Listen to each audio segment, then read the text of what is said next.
Olá, gente, tudo bem? Como é que vocês estão? Aqui é Eli, terminando um jejum de 8 dias, 7 dias no seco, um dia na água. Hoje eu estou na água com limão. E a gente vai fazer uma live hoje com o Jerome Shaw, que já tá aqui. Hi, Jerome! I'll add you in a second. Mas só para avisar para vocês que a live vai ser em inglês, tá? Essa live de hoje é em inglês. É um bate-papo livre entre nós dois, tá?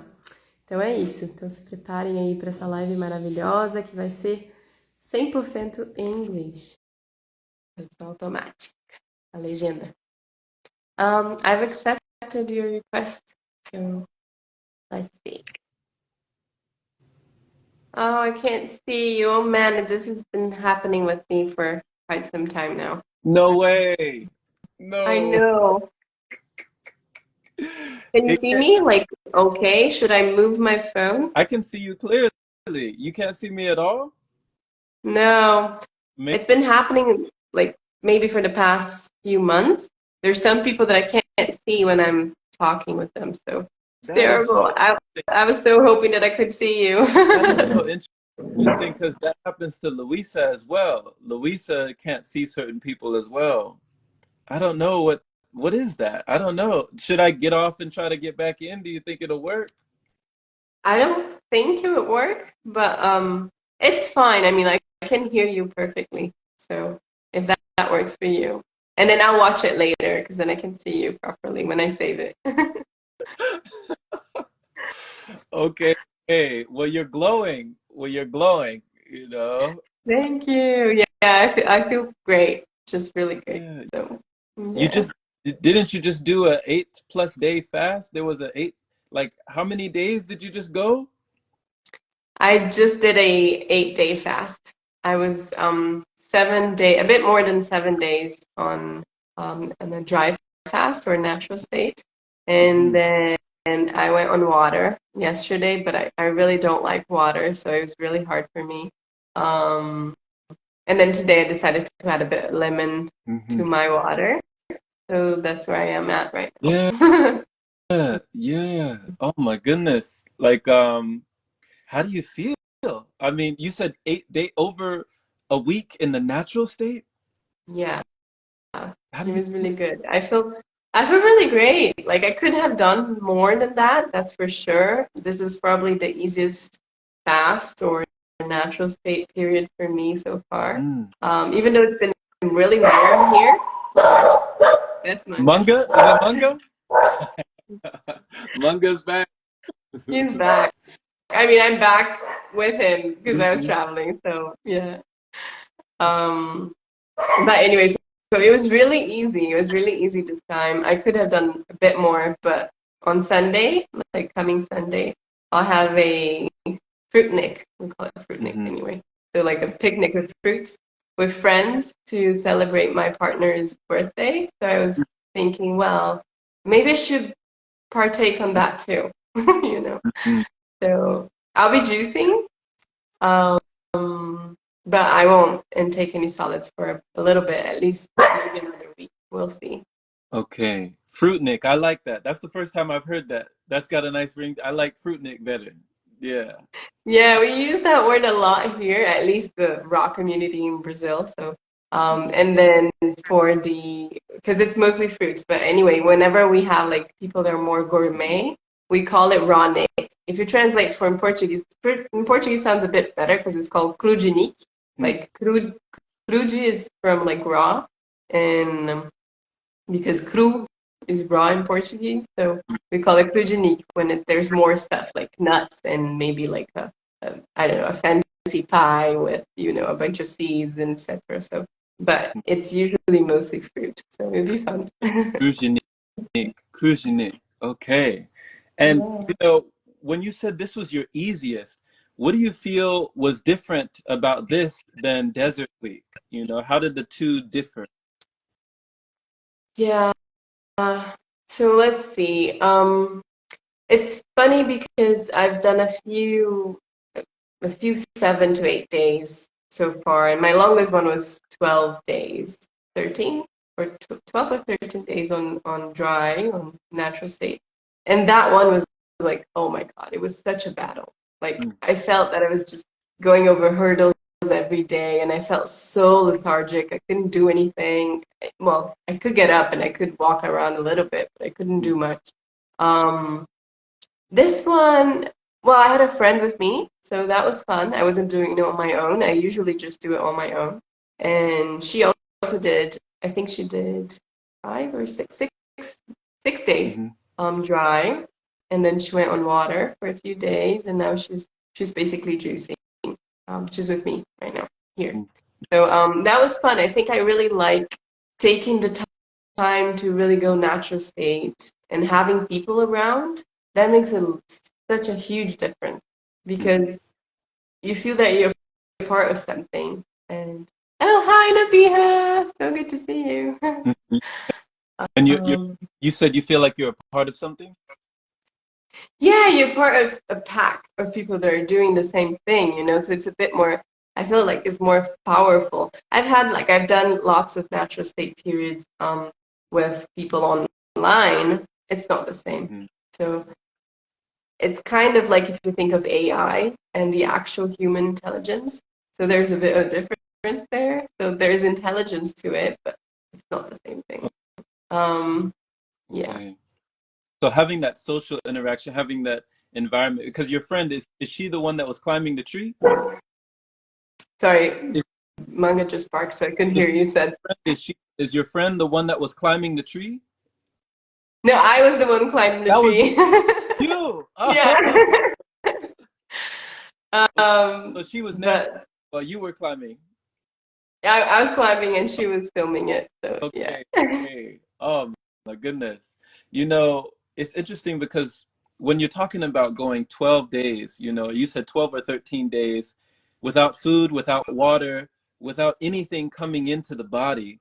You know, the average person is listening to this and they're like doing a double take. Their eyes are blinking. They're like, wait, what is she, what? You know, what is she talking about? And is it, I mean, for you, is it like a muscle that you've exercised and it's gotten stronger over time, or how do you rationalize that for the person that's thinking to themselves, I thought that we're supposed to die after 3 days, like what you know, they're not understanding. Yeah, I received lots of messages from people that don't agree with the practice. Hmm. And what I say to people is, have you tried it? Because I mean, it's just, it's very, like naturally, people that are not having the best of diets shouldn't try it. They should at least cleanse a little bit before doing it or trying to do it, because or else they might sort of feel a bit traumatized after a few days or after a day or two, because they'll feel dehydrated initially. So, but for me, yes, I totally feel like it's a muscle. So I've been sort of delving into the natural state slash dry fast world for uh, maybe like 3 years now. And it took me a couple of years to actually venture into doing more than 3 days. So I used to do 2 or 3 days dry and then I'd go into water. But I started to notice that whenever I was on water, like yesterday, I felt very tired.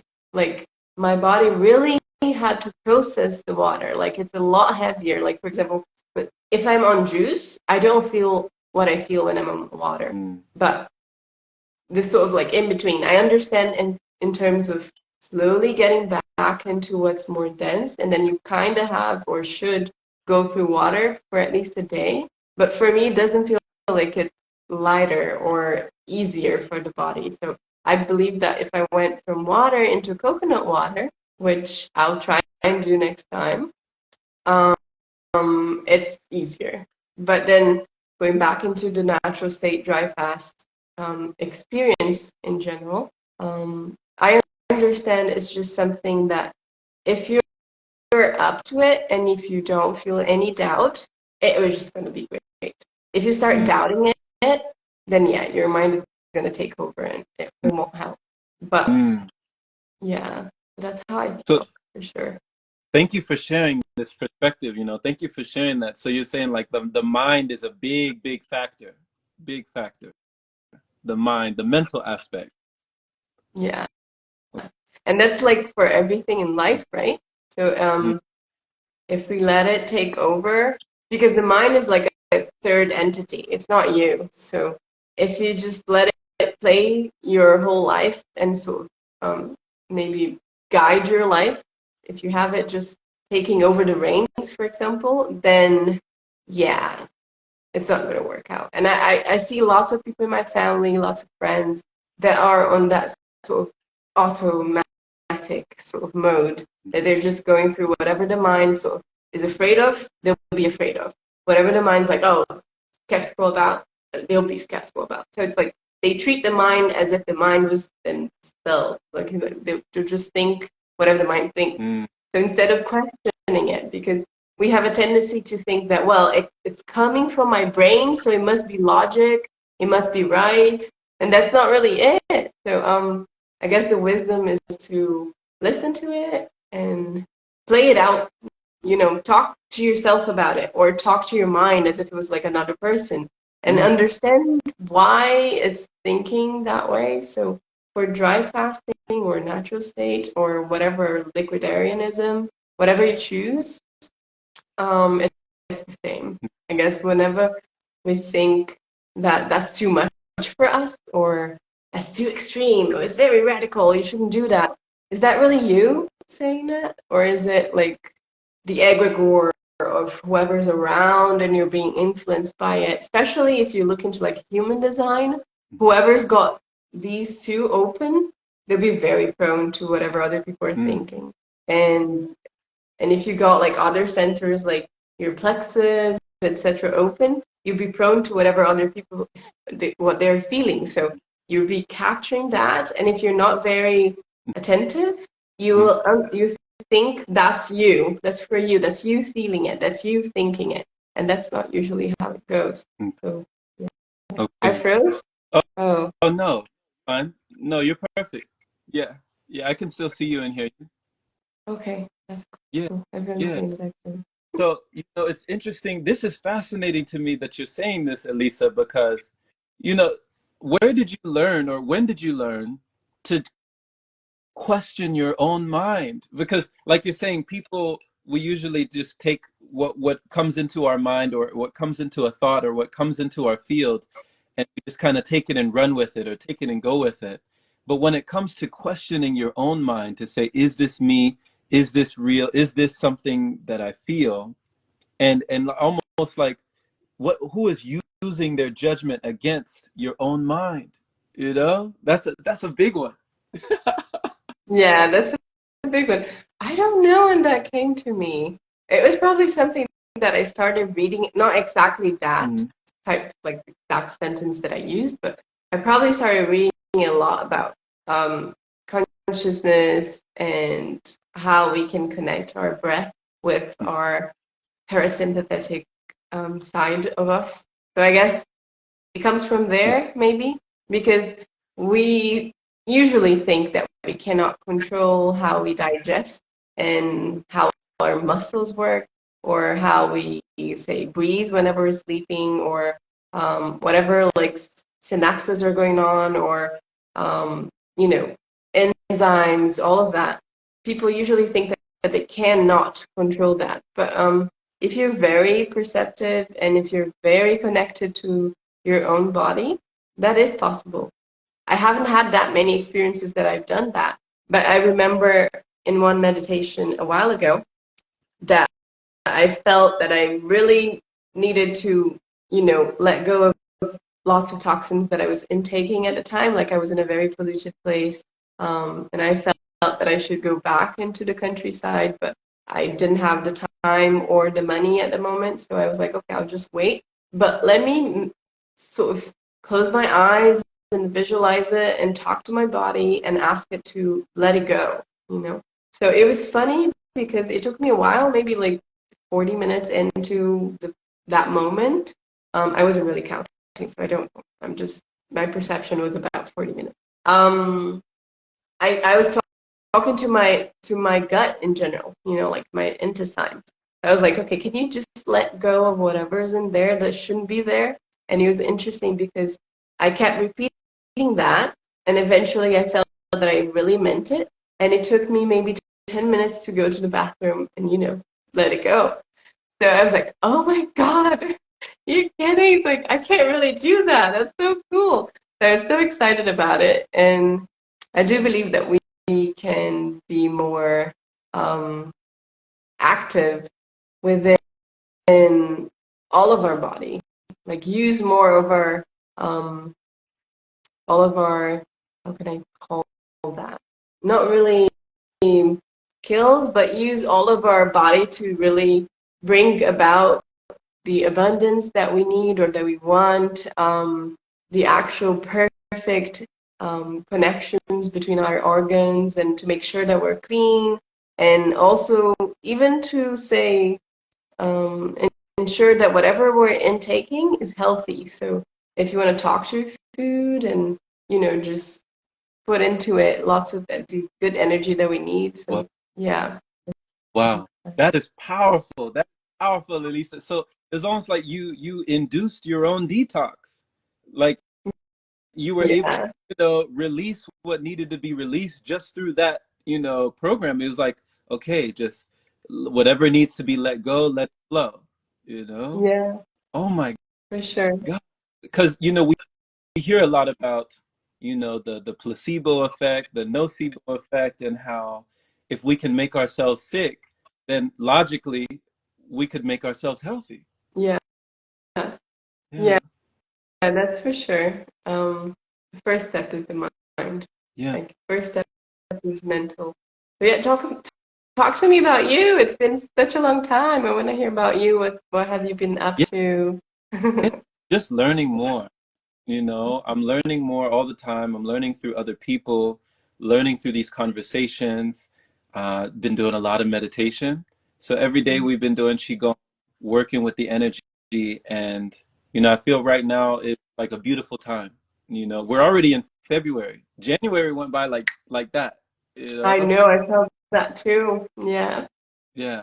So I'm learning more a lot about what consistency means to me, what patience means to me. And even when I'm having this conversation with you, you're really firing a lot of things off in my mind right now, just thinking to myself about different scenarios when it comes to, the level of detachment it seems like you're able to have, the level of what some might say mind control that you're able to have. And when you say that you can not listen to your mind. If Elisa is not her mind, then who is Elisa? A great question. I still need to figure that out. Yeah. Still finding that out. I mean, it's really maybe challenging for all of us that are in a physical body Mm. to detach from all of the senses, right? So I think the mind is also connected to the senses. So I'm not what I touch, I'm not what I smell, I'm not what I see, I'm not what I hear, I'm not what I taste, I'm also not what I think, I'm not what So it's very like we have bunches of layers that we have to go through, and to detach from. And I'm still sort of working that out. So I don't have the answer. If I ever had the answer, we should have a live about it. But and you as well, like if you have the answer to Well, that. that's So beautiful things, because even in our last conversation, you were talking about curiosity and how sometimes you can ask a question and you might never receive the answer, you know? true. And that was one of the beautiful things that you were talking about, is like sometimes you don't have the answer. Yeah. Yeah. And you don't have to have it Right. either. Yeah. Right. So not having to have it, I think that's an even higher form of detachment, not needing to know, you know, Yeah. not having to know so bad, because, some people, they'll go to great lengths to try and, discover what is the answer to this question. And it puts a lot of stress, a lot of pressure, and a lot of undue, frustration when you can't find like what it is, the solution to Yeah. what yeah. You've gone through that? Yeah. Definitely. There's two sides of me. Like I really believe that we're all our own sort of lab. so we can test things with us and with our own body. That could be like physical testing, as in like, oh, what works best for me? Natural state, dry fast, or water, or juice, or solid fruit, or is it a mix of everything? Or, that's a bit of testing. So it goes for that. Or like, how many hours should I really sleep? Is it like 4, 5, 6? I don't know, just test it. And, or even like testing through, you read something in a book, it could be about, I don't know, geography or biology or whatever, and you could try and test that too. Like, check if you can really grasp that with all of your five senses, and if that makes sense. And that's still sort of, even if you understand it, it could still be false in the end, because it's all an illusion. So if you think you understand it, probably you don't. But still, like, if that makes sense in your head, it could help through something, through a situation. But taking our own bodies as a lab, it's interesting because you can sort of like feel more part of this earth. So if, say, if I this is like, it's whatever, an object that I have here. If I just do this very hard on my hand, it will hurt. I'm sure that if I do that on manga as well, it will hurt as well. So it's like a way of, if you test things, you can be more empathetic towards other people, because sometimes whatever you're testing is probably what other people feel, even if they feel it to a different degree. So if you really use your own body as a lab, as a, let's say, an exam sort of uh, space or ambience, whatever, then you can sort of relate more to other people. So maybe having all of our senses and using them, even if you don't have all of the senses, doesn't matter. Using all the senses that we have, it helps us connect with other people, other beings, and it makes more sense to use them and understand that even if we get all of the answers that we want through those tests, not necessarily they will be true. So yeah, not Okay. not not attaching ourselves to whatever we believe. So letting it go. Oh, Yeah. that makes sense. That makes sense. So when you're in the middle of, you know, uh, a natural state, a solid food vacation, or you're just in the middle of this feeling, like what is it that goes beyond your senses when it comes to feeling your body, being a scientist in your own laboratory, and understanding and hearing that your body says, hey, we can go further, we can keep going? Like, how do you listen to your body in that way, and what does it sound like when it's talking to you, you know? It doesn't sound like much. It's very silent, but it's more like an intuition in a way. It doesn't really have a voice. I'm sure that people do hear voices. Some people might hear it like loud and clear. I really don't hear it, but I feel it. It's almost like a tingling, or uh, just like muscle testing in a way. So I don't really do that much of muscle testing, but it's like a sort of etheric muscle testing. Like, my body will sort of tell me, like, I can still go. Do you still want to go? And it's sort of like walking hand in hand with your body, with your mind. And sometimes your mind will push to the left or to the right, and then your body will sort of follow it a little bit. But if you're really attentive, you can just say, hey, mind, stop right there. We're not going that way. So, yeah, and then it might be a bit of a challenge. And it's almost like there's a tendency for the mind, because the mind is the mind, to be very sort of eloquent. So you be very persuasive. And if you are not very certain of what you want or need, or even not really certain, maybe you're not certain, but you have an inkling that that's not just it. So, yeah. Okay.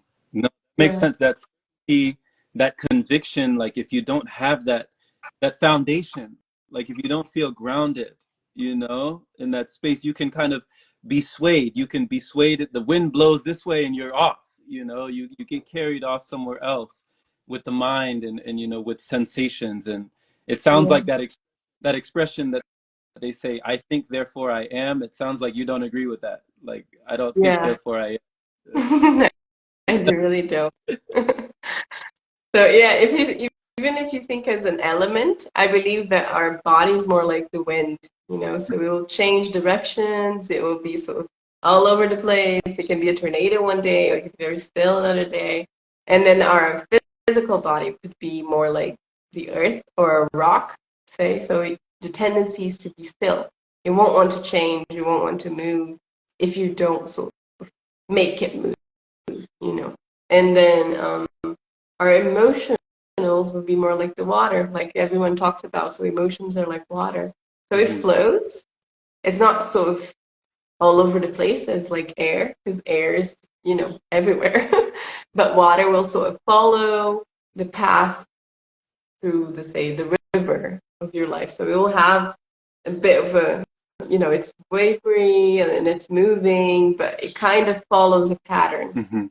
Um, and then if you think of whatever is spiritual, it combusts like fire. So yeah, yeah, I understand that if we can sort of work through all of those four and then add a little bit more to it, add the whole sort of feeling that I only feel whenever I'm natural state. I feel that if I'm on water or juicing, it's there, but I have to really focus to feel it. But if I'm on natural state, it's like it's there all the time, you Mhm. know?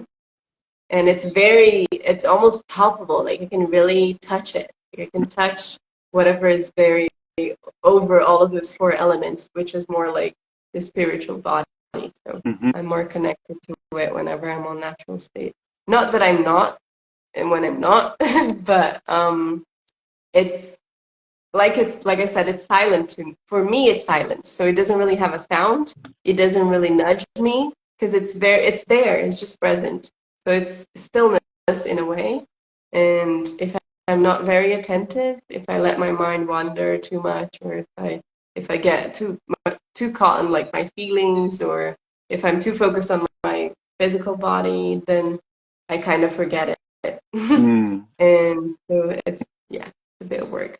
That's This is for sure. great. This is great for people to know, you know, people who are, you know, perhaps on this path, or even, you know, that have a curiosity about what it all means and where can they go and what more. Because like you said, with all the elements, you know, you work with the four and then a little bit more, you know, there's a little bit Yeah.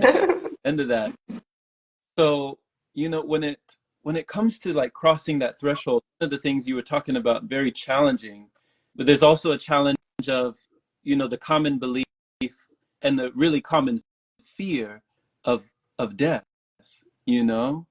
And what do you feel like you had to traverse or trust in order to just gracefully go beyond that threshold where most people would never venture, you know, when it comes to that? Yeah, I think first we need to work on our fear of words because in a way no one really knows what death is because when we die, we die. So no one really knows what it is, like or at least not humanly. We might have connections with beings from other, you know, planes and that might talk a little bit about that, but in the end no one really knows what death is. So it's almost like we're viewing a concept. Um, but we don't know what it is. We've never really tried it. We try it well, in a way, we kind of try it every day because we go to bed and then we sleep and we wake up the next day. But yeah, what happens in sleep? Like we're dreaming. Some people don't dream, but I dream a lot. So there's life within death, you know. So to me, I don't really think that much about it because I think it's just part of life. Every day there's something that is dying within us, and there's something that is coming to life as well. So, like Elisa, me, yesterday was the person, and then today, lots of things probably died that I didn't really notice maybe with my perceptions, but I'm pretty sure that I'm different from yesterday. And Mhm. each day we're a little bit different. And the little bit different means that something died to give place to something to come about. So, Right. yeah, I don't think death is a huge deal, really. Even identity, like you said, identity, what somebody, somebody's version of you in their mind, somebody's Elisa in their heart, or Elisa in their field, like in their perception, who they see you as is like a death for them.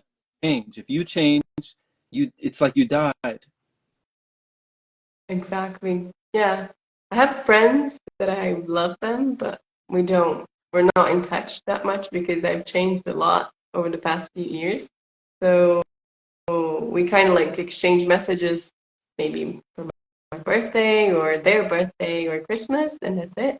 Um, so in a way, I died to them, even though we are still in touch every once in a while, a couple times a year or maybe 3 times a year. And it's mainly like WhatsApp messages or a call, a quick call usually, because I'm not too much of a fan of like taking hours on the phone. So, so yeah, I'm sure that they've seen lots of, you know, versions of me over the time, and even through Instagram. Like I know that lots of people that follow me still are people that I met maybe like 20 years ago. Oh my God, it's so different. And then even 10 years ago, I was very different. And then last year, it was completely different. So yeah, I guess we all live through this huge game that is life and death all the time. So Yeah. Do you see it as an advantage? Like when you're looking at, nature, we see the falling leaves, we see the regrowth, we see the new growth, we see nature taking place, and it's so impermanent, but there's beauty in that impermanence. And I remember when you talked about, the passing of your mother and seeing people transition, you said your grandmother and your grandfather, and then having your family looking at you like, what's wrong with you? Why aren't you feeling why aren't you feeling that way? Why aren't you torn up about this? You should be torn up about this. And you're like, why should I? So do you see that as an advantage, or how do you feel? yeah, maybe I've never really evaluated it to think of it as something good or bad. That's just kind of like how it plays for me. And I remember when I lost my dog, I was maybe sad for a day or two, and then I was like, okay, that was his life. Um, I think we do sometimes need time to breathe a little bit, just because the physical presence is something that um, can make us connect to different emotions. And if we have like big sort of say emotional scars, we might sort of in those moments we might kind of be able to open those wounds a little bit. So like if we have emotional wounds that we haven't really healed, depending on the situation, depending on the death, if it's like a death of a family member or a friend, we might be sad for a little bit, which is usual just because we think, well, I won't see them again, like physically. Um, but I don't think like mourning a person for months and months or is even healthy, because we'll be um, just going back into that cycle of feeling that something is missing, but there's nothing missing. It's still there. It's just in a different state, and we can't really perceive it with our five senses because they're not that sort of evolved to do that. So if we then let go, or at least pause on those five senses and start connecting with other senses, the other senses that we don't develop that much on this earth, then we can kind of see that they're still there.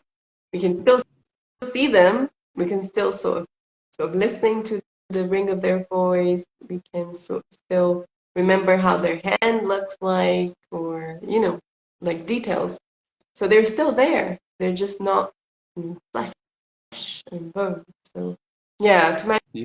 family, that's just really awkward because they think that I'm very detached from everything. So if something goes wrong, naturally I'll take a day or two to be a bit mad about it, or sometimes I'm not. Sometimes I don't even feel mad because I'm like, okay, cool, something else will happen. But if it's something that was creating a bit of attachment in me, like a project or, maybe, I don't know, I can't think of anything at the moment, but if there was something that I was really devoting a lot of time to, sometimes I'll be a bit sad or depressed about that. And then I'll go back into my natural modus of, operating. And then I'll see that, well, something else will come up, another door will open. So it's all good. Yeah. Yeah, I love that perspective, to not stay in the lower, to it's like it's very buoyant, it's very Yeah. uplifting, it's very empowering, it's very encouraging, it's very enlightening, even that word enlighten, to enlighten it, it feels lighter to think that way, to feel that way, and to just have that consciousness because, when people are around their family, of course, and I'm still looked at as crazy. My family thinks I'm absolutely crazy. Like they think I've gone crazy. And it's interesting because I remember one time you were telling me, Elisa, that family is almost there to break us free from the karma of our past lives. And like sometimes Yeah. necessary to have that conflict within our families. So when it comes to like karma, when it comes to past lives, how has that played a role in your life? Yeah, I'm pretty sure that in a way, at least looking at my life right now and or the Elisa from a few years ago and making my own comparisons to what I was, what I am, or just thinking about. And then whenever I say to what I was, what I am, it's the sort of flowing perspective of what we think we are and we're not, and it's very fluid. But looking at it, it's kind of like I'm pretty sure that in a past life, I was someone that um, maybe ruled over people, and I was very ruthless, maybe because in this life, I at least during my teenage years, I used to be um, very much of a people pleaser, So I'm still working through that. I still have a little bit of that whenever I'm with my dad, for example. He's a person that really touches on that point. So and there'll be people that I won't. I'll be like, this is what I want to do. If you don't want to do that, it's fine. I can meet up with you later, and it's all good. Because back then I would be like, oh, I don't really want to do that. But if I say no, will that person be sort of mad at me? Should I just go? And I'd be sort of moved through guilt. Like guilt will be my trigger to decide whatever. So if I didn't want to feel guilty, or if I didn't want to feel like I was failing someone, then I would act towards whatever the person wanted from me. And thinking about it, that kind of makes me feel like if I act or if I have this sort of tendency that I'm working on and I'm much better now, I'm still not fully sort of out of that. But then maybe back then I was the other side.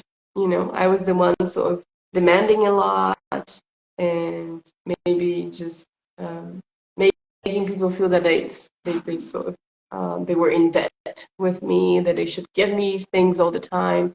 So I kind of think that was probably me at some point.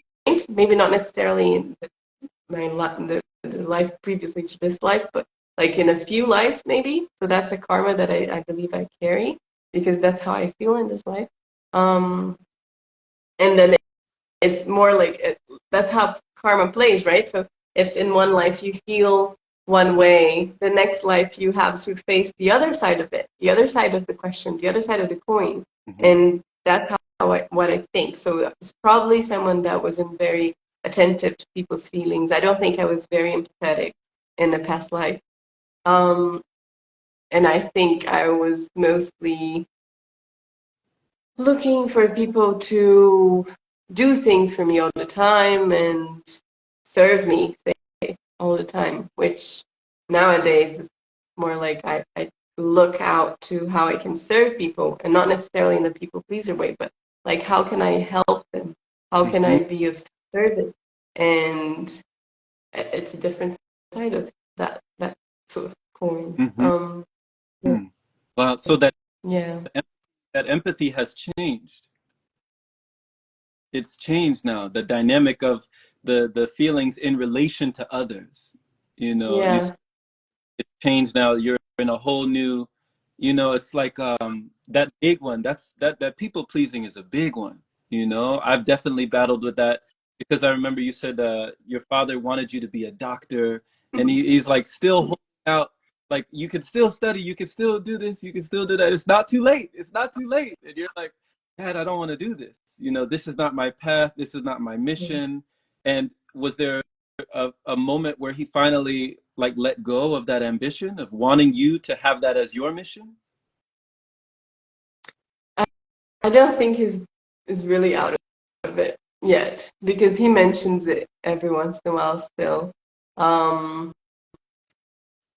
it's funny because the way that he thinks about life, it's mostly like, uh, this is just horrible. I don't like being here. I should just shoot myself. He talks about that all the time.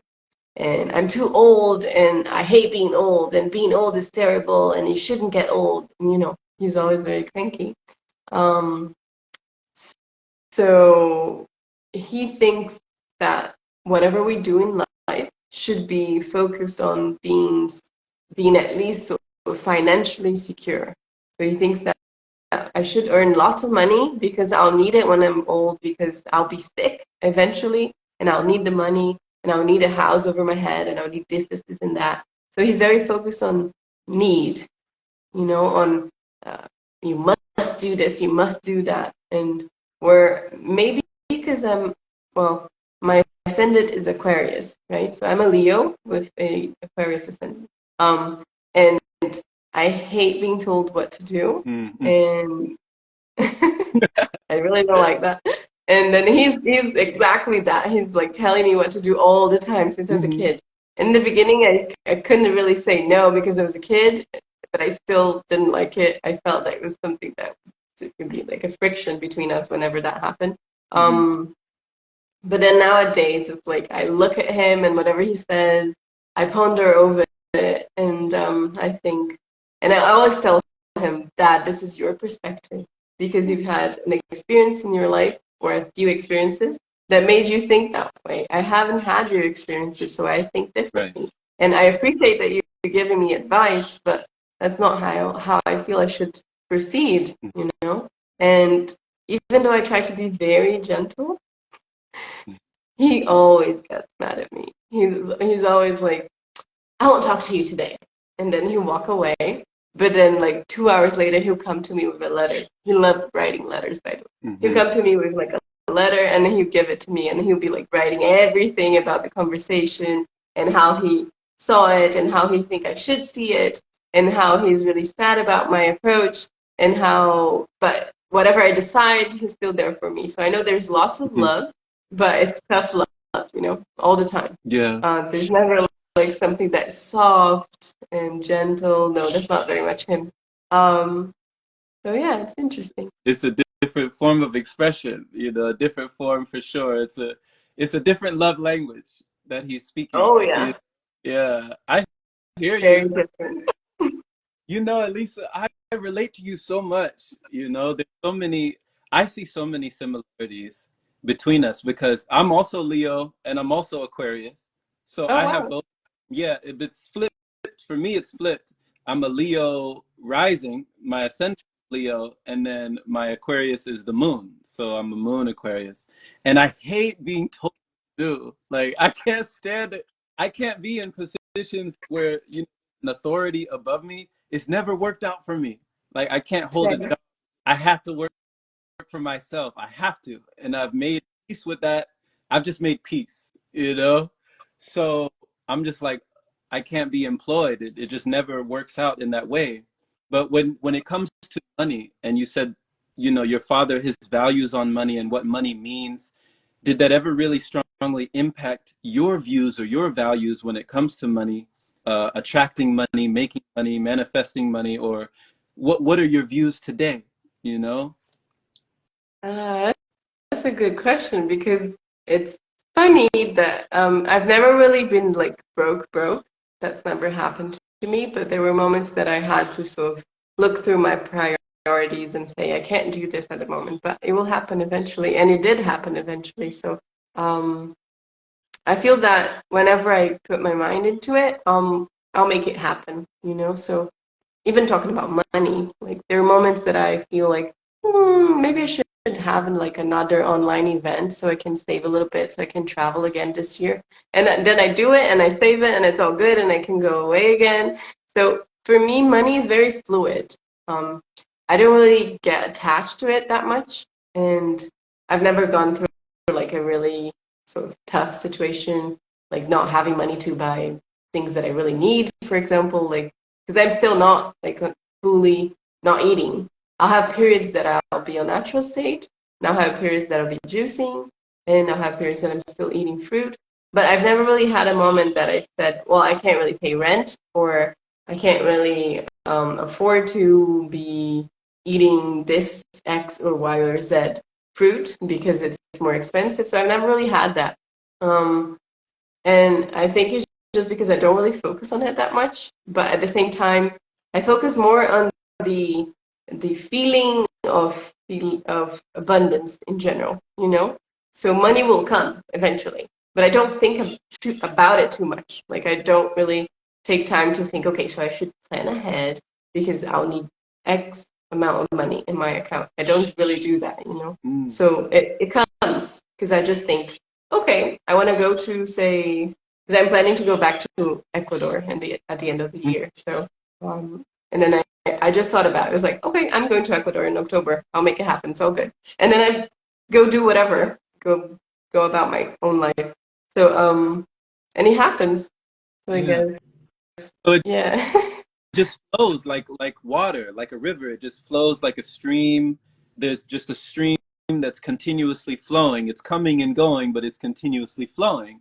And you Yeah. know, yeah, yeah. I love this because they do say, what you focus on the longest grows the strongest. So it seems to be that you're not focusing on the lack. You're not focusing on not having it. You said you're focusing on abundance, so it's just always coming. You don't care. Like it could come from here, it could come from there. It's gonna come from somewhere. Yeah. You're like Yeah. allow it to come Yeah. wherever it needs. Yeah.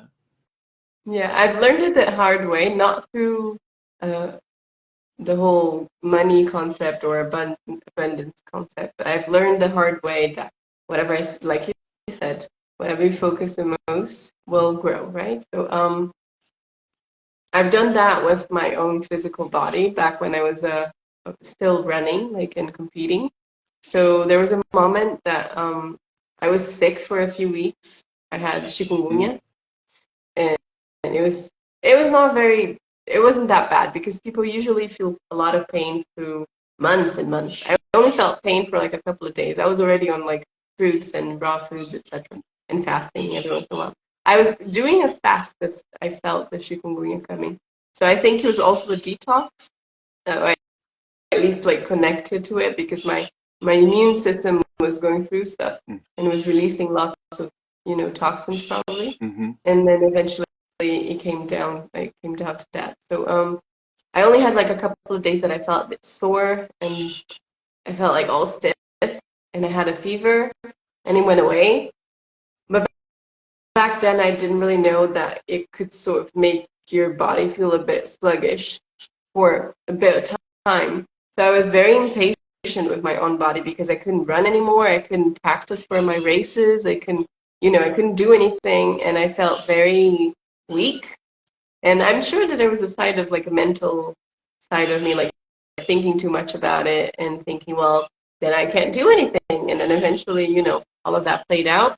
So Mm, through that, I learned that my mind was very powerful. And also because after that, I gained maybe like 4 or 5 pounds, something like that, because I wasn't practicing that much, which is not much. But I looked at myself in the mirror and I was like, oh my God, you're so fat, you're ugly. And, like I kept like doing the sort of bad pep talk in a way. So I was really going against my own body and just shaming it. Oh, So also body shaming is terrible. It's like the worst one. yeah. So I did that a lot, and eventually I started gaining more and more weight. Hmm. And I was like, oh my God, there's something happening. I don't know what it is, but I feel terrible. I look terrible. My body's horrible. So I kept playing that out all the time. And it only stopped like maybe, I don't know, like 7 months later, because I realized that I wasn't really controlling my thoughts that much, and I was just letting them do their work and do their own magic, even though it was like black magic. So I understood that I had to change something. So I sought out for help, and I started going into therapy. And then eventually I realized that it had a lot to do with losing my mom and not really talking about it that much, or talking about it and feeling okay about it. But at the same time, there was a side of me that was still resenting another side of me, that is the side that is very detached. So it was almost like a fragment of my own, maybe I could say it's like a fragment of like a mental part of me that was still very upset that I was so detached. And, and through all of that, summarizing, I learned that my mind is very powerful. So that's how it worked out. And then through all of that, I understood that whatever I put my mind into and whatever I put my energy into will happen. Yeah. For sure. If that's Yeah. good or bad. So yeah. What a lesson. Oh man, like geez. Oof. Thank you for sharing that. Like it's super powerful, you know? And just the way you came to that conclusion, what you had to go through and what you had to grow through to come to that. Because, you remind me when I was like going liquid and then I was fasting and then I was, having that feeling of vitality, having that feeling of more energy, having that feeling of purposefulness and more fulfillment. My family was looking at me and everything they were saying, the energy that they were projecting and directing was like the direct opposite. They're saying you're hurting yourself, you're killing yourself. Like they're shedding tears and they're crying and they're like, please stop. We'll send you money. We'll do anything. Like just eat something. Just eat something. And I'm over here feeling the best that I've ever felt. I didn't even know that I could feel this good. My mind is being blown that I had never felt like this in my life. Like, what was I living like? And they're over there telling me, no, this is destructive. This is harmful. Look what you're doing. What are you doing? You've lost your mind.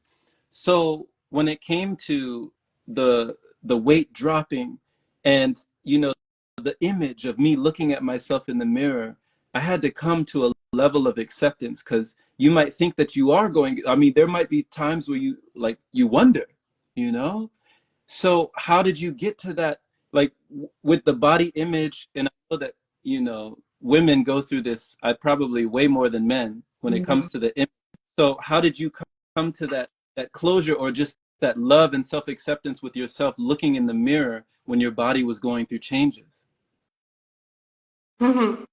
That's a good one, because it was almost like, because I started seeing my mom on the mirror.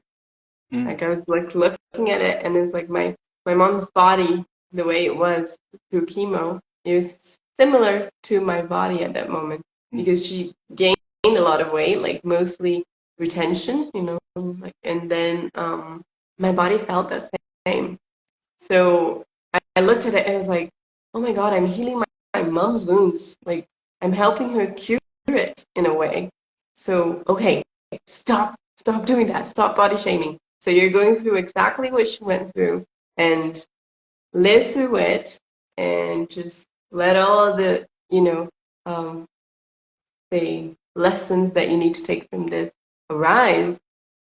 Um, because in a way, I'm still part of her. She gave birth to me, so I'm still a little bit part of her. So I felt that I was trying to, or at least my body was trying to heal something that she went through, and mm. not just what she went through, but what I went through when she was going through it. Wow. Um, so it was almost like I was reliving something that I lived years earlier that I never really made peace with, because I looked at her and I felt like it was hurting me, and to look at her, to look at how she felt, eventually, especially in the end, because in the end she was sleeping maybe 18 hours a day because of all of the toxins going through her body, and her liver was already super taken by all of the cancer cells.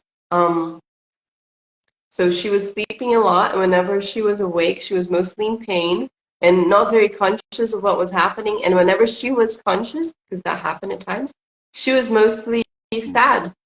And she was like, I can't believe this is happening to me. I can't believe it's the end. But I have to make peace with it. And please don't miss me that much. Please take care of yourself. So she was talking it, and it was just, it brought lots of feelings back then because he felt a bit unreal. So I think I probably put that into a drawer inside my mind, and I didn't really deal with it. And then it came back like a riptide years later, because I also started, I told you this, I think, I started running because of her. So it was like my body telling me stop running and live through this, because she had to stop running as well. So yeah, not going too much into depth, but yeah, it's kind of what I feel it was. So you had to heal that. You had Yeah. to, for both of you. Wow. You said not only what she had gone through, but what you had gone through while she was going through it.